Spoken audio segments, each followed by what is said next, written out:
always said in the years as an actor, and people contact me, they go, "Hey, I got a question for you. What do you think the component? What is the biggest component of being a successful person in the industry?" And Okay. I usually say, well, confidence is really important, but Sure. you can't get confidence until you get educated.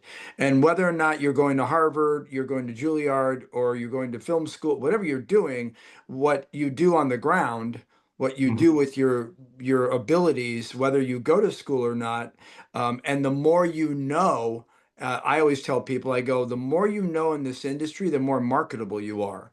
I mean, that Sure. seems like common sense, but a lot Right. of people, especially in creative worlds, go, "Oh, I'm not going to stay there. I'm an actor, and I'll be in my dressing room." And the problem with that is, especially now, is that if you don't have the knowledge of some of this stuff, even on a basic level, Right. your paradigm has not shifted. And the problem Right. with that is that you look like you're old.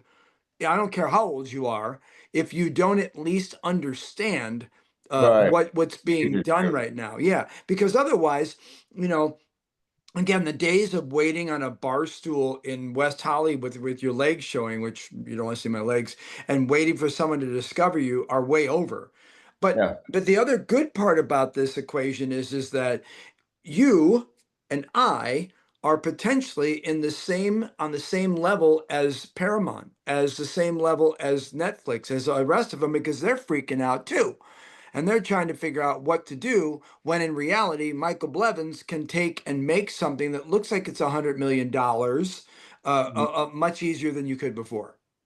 Yeah. Well, yeah, I would agree with all of that, except, people seem to forget sometimes though, like the ability to throw cash at problems is there's an endless well with those big companies like Warner, Yeah, Paramount, So like with us, guys like us, we don't have the endless well of cash throwing. So it's better to have a knowledge of the pitfalls, understanding like where you can go wrong and, prevent problems, hmm, versus trying to and circumventing problems versus everything else. right.